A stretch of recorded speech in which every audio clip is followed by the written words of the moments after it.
Hello friends, welcome to growing future tutorial.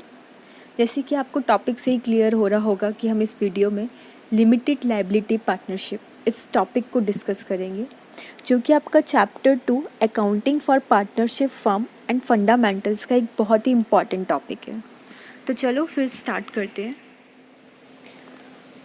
आपका chapter 2 accounting for partnership firm fundamentals का ये topic है limited liability partnership. अब देखो, जो आपका पार्टनरशिप एक्ट 1932 था, उसमें कुछ अमेंडमेंट्स किए गए, कुछ चेंजेस किए गए।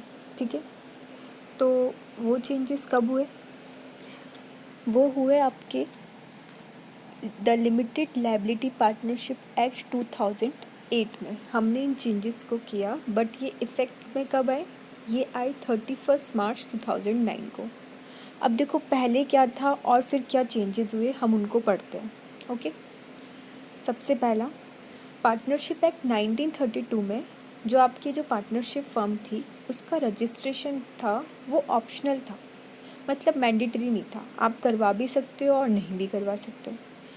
पर एलएलपी में क्या करवाया कि रजिस्ट्रेशन क्या होगा? मैंडेटरी, मतलब कंपलसरी होगा। दूसरा पॉइंट देखते हैं। पार्टनरशिप एक्ट 1932 में मिनिमम आपके कितने मेंबर्स, मतलब कितने पार्टनर्स होने चाहिए? 2, और मैक्सिमम 50।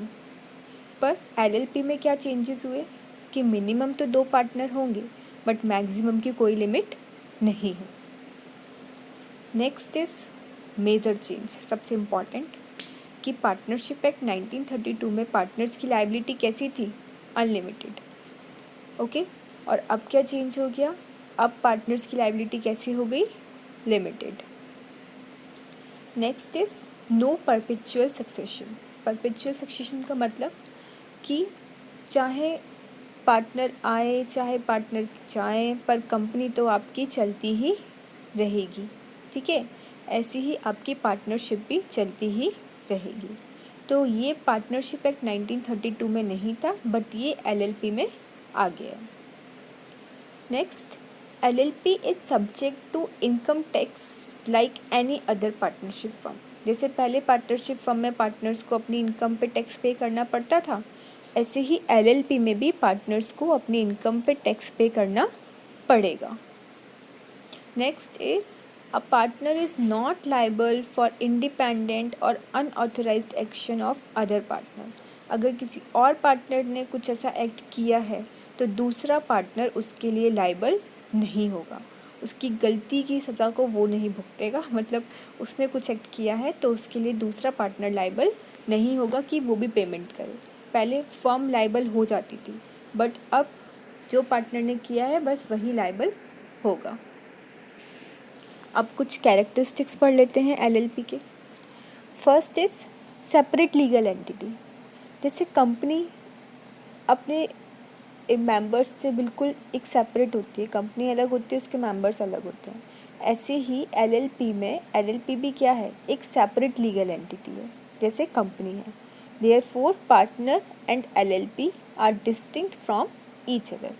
ठीक है, like a company where a company has legal entity separate from its shareholders. जैसे उसके शेयर होल्डर्स अलग होते हैं और कंपनी अलग होती है, दोनों डिस्टिंक्ट होते हैं एक दूसरे से। ऐसे ही एलएलपी में पार्टनर्स और फर्म दोनों एक सेपरेट लीगल एंटिटी होते हैं। Next, minimum capital. अब मिनिमम कैपिटल जो एलएलपी में होती है वो स्पेसिफाइड नहीं है। जो पार्टनर जो होंगे वही डिसाइड करेंगे कि हमें कितना कैपिटल कंट्रीब्यूट करना है। Next is minimum number of members. ये मैं आपको पहले बता चुकी हूँ कि इसमें मिनिमम 2 मेंबर्स होते हैं।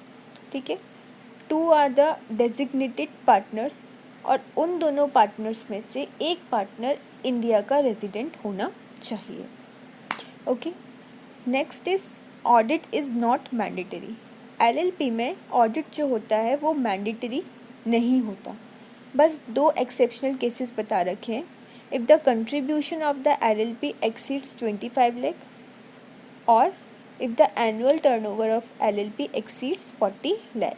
अगर कंट्रीब्यूशन 25 लाख से ज़्यादा होगा तो होगी ऑडिट, और आपका टर्नओवर 40 लाख से ज़्यादा होगा तो आपकी ऑडिट होगी। मतलब फर्म की। होप आपको ये समझ में आया होगा। नेक्स्ट लेक्चर में अब हम न्यूमेरिकल से स्टार्ट करेंगे, टी.एस. ग्रेवाल के अनसॉल्व्ड न्यूमेरिकल्स चैप्टर 2 के। तो ये आपकी क्लास 12th की सीरीज़ स्टार्ट हो गई है। प्लीज़ आप इसको फॉलो कीजिएगा और चैनल को सब्सक्राइब भी कीजिएगा, आपको बहुत हेल्प मिलेगी। Thanks for watching. Thank you. Take care.